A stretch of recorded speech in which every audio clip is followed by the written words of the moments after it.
नमस्कार साथियों, welcome back. एक बार फिर से स्वागत है आप लोगों का आपके अपने चैनल द सुपर कंटेंट में। साथियों, आज का टॉपिक है शास्त्रीय नृत्य और शास्त्रीय नृत्य पे हम बात कर रहे हैं। तो ये स्टैटिक जीके का एक बहुत ही महत्वपूर्ण पार्ट है, जहाँ से क्वेश्चन लगातार बन रहे हैं हर एक एग्जाम में, चाहे वो बड़ा एग्जाम हो, छोटा एग्जाम हो, कहीं भी मतलब ज़रूर से ज़रूर एक दो क्वेश्चन बनते हैं। अब इसके मतलब दो क्लास हैं। पहला तो जो जितने शास्त्रीय नृत्य हैं, यानी 8 जो शास्त्रीय नृत्य हैं हमारे, उसके बारे में बात करेंगे। और दूसरे वाले में जितने भी राज्य के जो प्रमुख डांस हैं उसके बारे में बात करेंगे। तो आइए, जो आज के शास्त्रीय नृत्य हैं 8, उसके बारे में बात कर लेते हैं। सबसे पहले तो ये जान लेते हैं कि शास्त्रीय नृत्य की शुरुआत कहाँ से होती है। तो शास्त्रीय नृत्य की जो शुरुआत हो रही है, उसकी शुरुआत भरत मुनि जो थे उनके नाट्यशास्त्र से, और आचार्य नंदकेश्वर जो थे उनके रचित अभिनय दर्पण से मिलता है। यहाँ से आपको देख रहे होंगे कि ये दो जगहें हैं जहाँ से आपको नाट्य मतलब शास्त्रीय नृत्य की जानकारी प्राप्त होती है। कहाँ से? तो भरत मुनि के नाट्यशास्त्र से और आचार्य नंदकेश्वर द्वारा रचित अभिनय दर्पण से। दूसरा ये देख लेते हैं कि शुरुआत जब थी तो उस समय शास्त्रीय नृत्य की संख्या क्या थी। तो सबसे पहले जब शुरुआत हुआ था तो उस समय शास्त्रीय नृत्यों की संख्या 4 थी। और वो शास्त्रीय नृत्य कौन कौन से थे? तो ये भरतनाट्यम, कथकली, कथक और मणिपुरी। और ये चारों शास्त्रीय नृत्य 4 राज्यों में होते हैं। भरतनाट्यम जो होता है वो उसका राज्य कर्नाटक है, और कथकली का राज्य केरला है, कथक का उत्तर प्रदेश है, और पुरी का मणिपुर है। तो आगे देखते हैं, कुचिपुड़ी, ओडिसी, मोहिनी अट्टम को शास्त्रीय नृत्य की मान्यता बाद में मिली है। अब इसके बाद बचता है एक और शास्त्रीय नृत्य, सत्रिया। सत्रिया जो है ये 2000 में इसको मान्यता मिलती है कि इसे शास्त्रीय नृत्य में भी शामिल किया जाता है। आगे देख लेते हैं, सत्रिया नृत्य शैली की संगीत नाटक अकादमी द्वारा 15 नवंबर 2000 को शास्त्रीय नृत्य की सूची में शामिल किया गया था। और इस प्रकार से भारत में 8 शास्त्रीय नृत्य को मान्यता प्राप्त हो गई है। तो पहला जो आपने देखा था भरतनाट्यम था, दूसरा कथकली था, तीसरा कथक था, और चौथा जो है वो मणिपुरी था। चलिए आगे देख लेते हैं, आगे चलते हैं। सबसे पहले अब देख लेते हैं भरतनाट्यम के बारे में। तो यहाँ से आप देख रहे हैं भरतनाट्यम नृत्य। अब भरतनाट्यम के बारे में जान लेते हैं। इस नृत्य शैली का विकास जो है तमिलनाडु में हुआ है। हमने आपको पहले से बताया है कि ये जो भरतनाट्यम शैली है ये तमिलनाडु में चलता है। 20वीं सदी रुक्मणी देवी अरुंडले और ई कृष्णा अय्यर के प्रयास से इस नृत्य को पर्याप्त मान्यता मिली है। किसके? 20वीं सदी में किसके? रुक्मणी देवी अरुंडले और ई कृष्णा अय्यर। भरतनाट्यम में शारीरिक प्रक्रियाओं को 3 भागों में बांटा गया है। अब यहाँ से एक क्वेश्चन बन जाता है कि किस शास्त्रीय नृत्य में शरीर को 3 भागों में बांट दिया गया। तो वो कौन से हो जाएंगे? भरतनाट्यम। कौन कौन से? समभंग, दूसरा है अभंग और त्रिभंग। आगे जान लेते हैं, भरतनाट्यम के प्रमुख कलाकार कौन कौन से हैं। तो भरतनाट्यम के प्रमुख कलाकार हो जाएंगे पद्मा सुब्रमण्यम, यामिनी कृष्णमूर्ति, मृणालिनी साराभाई, मल्लिका साराभाई, मीनाक्षी सुंदर पिल्लई, सोनल मानसिंह और स्वप्रभ सुंदरी, बाला सरस्वती, अलार मेल बल्ली। ये इसके प्रमुख जो कलाकार हैं ये हो जाएंगे। अब यहाँ से आप लोग जान लीजिए, जितने भी एसएससी के एग्ज़ाम देने वाले हैं वो सारे लोग इसे ज़रूर याद रखेंगे, क्योंकि यहाँ से एसएससी हमेशा क्वेश्चन पूछता है, हर बार क्वेश्चन पूछता है। चलिए आगे चलते हैं। दूसरा है कथकली के बारे में जान लेते हैं। अब कथकली जो नृत्य था वो कहाँ पे था? तो केरल में। अब कथकली केरल का शास्त्रीय नृत्य है। इस नृत्य में पुराणों की कथाओं के आधार पर बनाया गया है। आगे चलते हैं। कथकली की सबसे बड़ी विशेषता यह है कि इस कला में कई नृत्य और नाटकों की विशेषताओं को शामिल किया जा सकता है। कथकली अभिनय, नृत्य, संगीत 3 कलाओं से मिलकर बनी एक संपूर्ण कला है। कि कौन कौन सी है? तो अभिनय है, नृत्य है और संगीत, ये तीनों मिलाकर एक कला बनती है।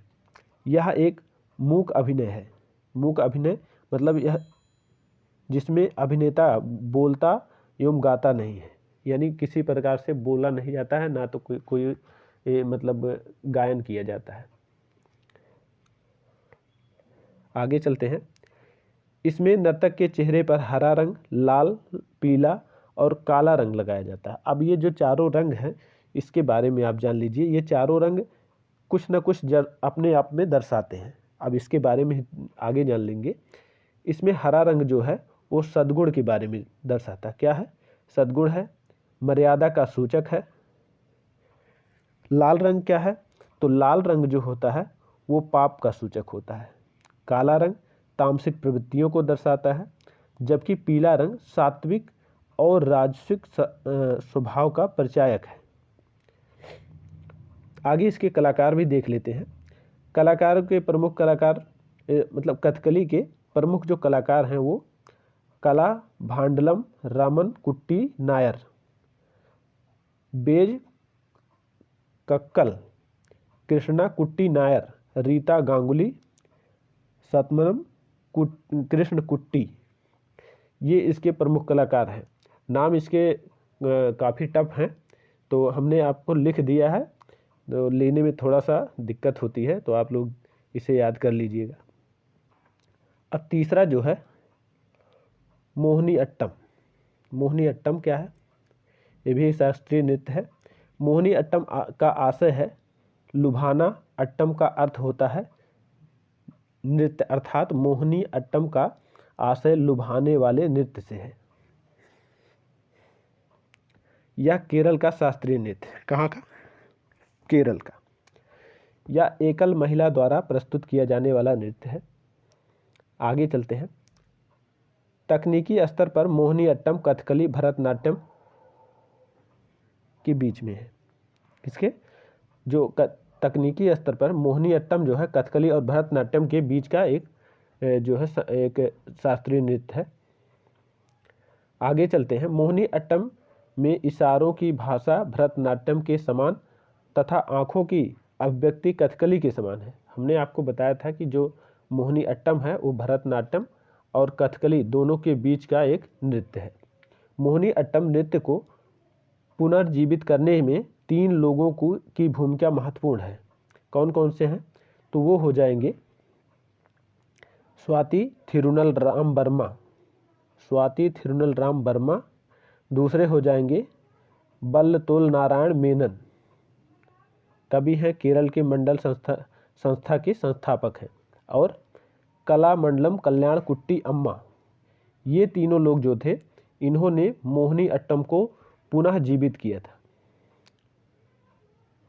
आगे देख लेते हैं मोहिनी अट्टम के प्रमुख कलाकार कौन कौन से हैं। तो मोहिनी अट्टम के जो प्रमुख कलाकार हो जाएंगे जया प्रभा मेनन, आपको ये लोग जरूर याद रखना है। पल्ली कृष्णन, विजय लक्ष्मी, हेमा मालिनी और गोपिका वर्मा। और वह क्वेश्चन मतलब जहाँ से बनता है वो यहीं से बनता है कि किस नृत्य के कौन कलाकार हैं, ज़्यादा से यहाँ पूछता है। और नहीं तो ये अगर नॉर्मल क्वेश्चन यहाँ से बनाना होता है तो ये बना देता है कि कौन से राज्य का ये नृत्य है। आगे देखते हैं कुचिपुड़ी नृत्य के बारे में जान लेते हैं। कुचिपुड़ी जो नृत्य है आंध्र प्रदेश का नृत्य शैली है। कुचिपुड़ी नृत्य का सबसे अधिक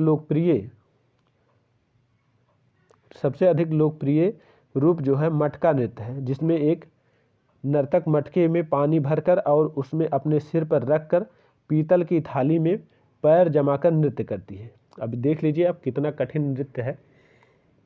आगे चलते हैं ओडिसी नृत्य के बारे में देख लेते हैं। ओडिसी नृत्य के प्रमुख कलाकार जो हैं केलचुरण महापात्रा, संयुक्ता पाणिग्राही हैं, सोनल मान सिंह है, कुमकुम मेती हैं, माधवी मुग्दुल हैं, अरुणा मोहिती हैं और गीता महालिक सेरिलिवा है।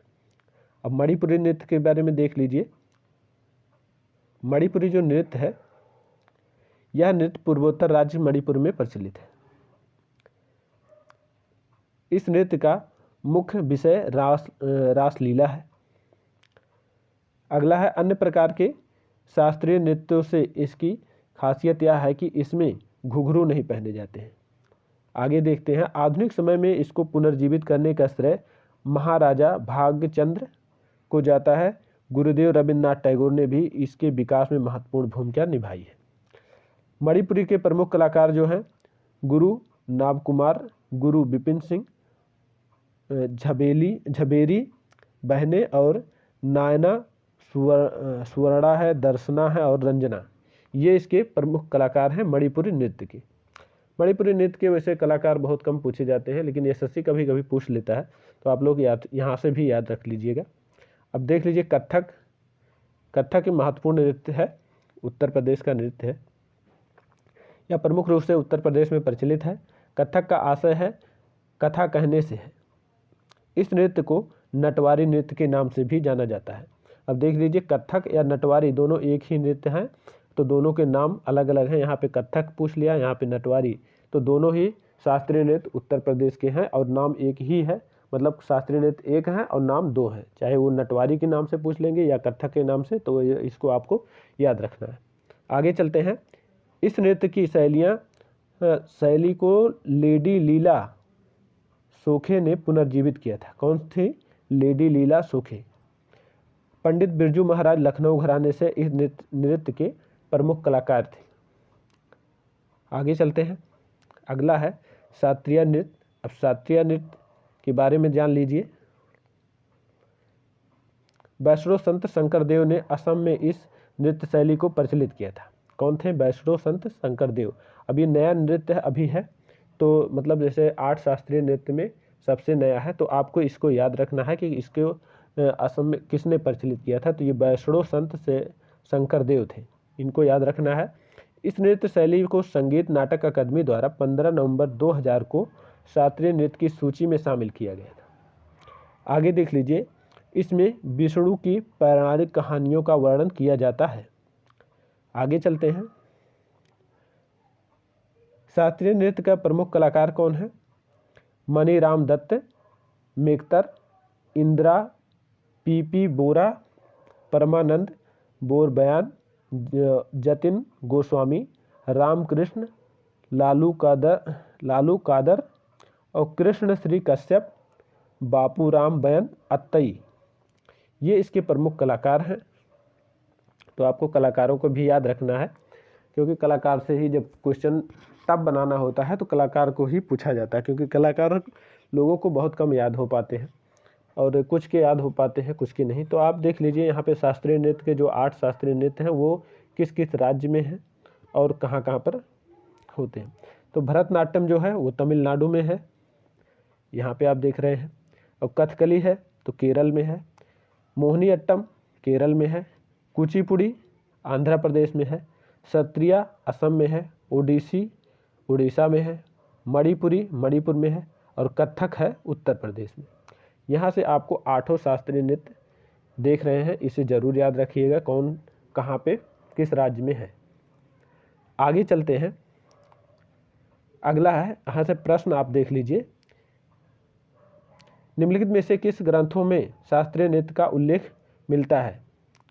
अब आप यहाँ से देख लीजिए कौन कौन से।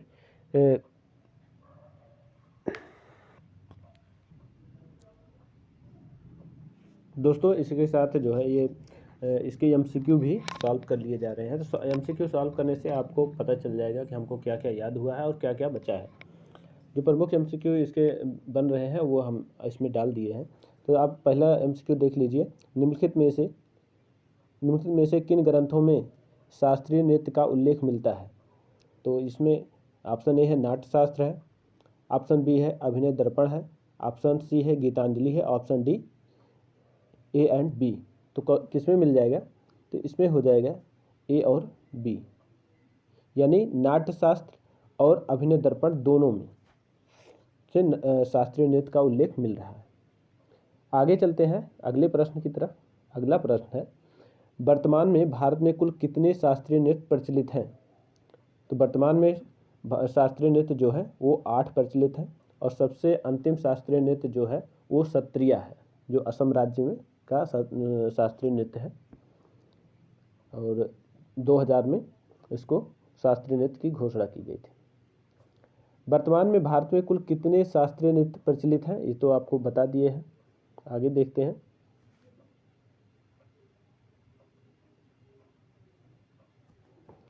कथकली मोहिनी अट्टम किस राज्य के शास्त्रीय नृत्य हैं? तो कथकली और मोहिनी अट्टम जो है वो केरल के शास्त्रीय नृत्य हैं। कहाँ के? केरल की। आगे है अगला क्वेश्चन। अगला है, निम्नलिखित में से किस शास्त्रीय नृत्य में शारीरिक प्रक्रियाओं को 3 भागों में समभंग, अभंग और त्रिभंग में बांटा गया है?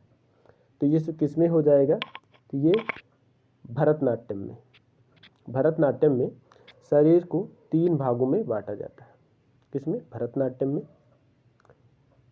आगे देखते हैं अगला सवाल। अगला सवाल है, मटका नृत्य किस शास्त्रीय नृत्य का लोकप्रिय रूप है? तो मटका नृत्य जो है वो कुचिपुड़ी का हो जाएगा। इसमें ऑप्शन बी सही हो जाएगा। कौन? Option B, Kuchipudi. आगे चलते हैं।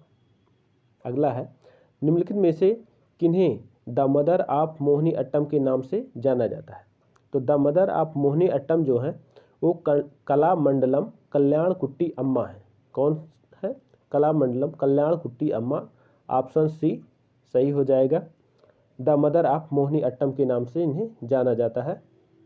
आगे चलते हैं अगले सवाल की तरफ। अगला सवाल है, पंडित बिरजू महाराज का संबंध निम्नलिखित में से किस नृत्य से है? तो पंडित बिरजू महाराज का जो संबंध है वो कथक नृत्य से है, और ये लखनऊ घराने से अपना संबंध रखते हैं। घराना भी आप लोग याद रख लीजिए, क्योंकि घराना से क्वेश्चन बनते हैं। आगे है, निम्नलिखित में से कौन सा नृत्य भगवान कृष्ण की प्रचलित कथाओं पे आधारित है? तो प्रचलित कथाओं पे जो आधारित है वो हो जाएगा ओडिसी नृत्य। कौन सा नृत्य हो जाएगा? ओडिसी नृत्य भगवान श्री कृष्ण के प्रचलित कथाओं पे आधारित है। आगे चलते हैं। अगला है, मणिपुरी नृत्य पूर्वोत्तर भारत के किस राज्य में प्रचलित है? तो मणिपुरी नृत्य जो है पूर्वोत्तर भारत के मणिपुर राज्य में प्रचलित है। यहाँ से आप जान लिए होंगे। तो दोस्तों, आज का क्लास यहीं समाप्त होता है। इसी के साथ नमस्कार, धन्यवाद।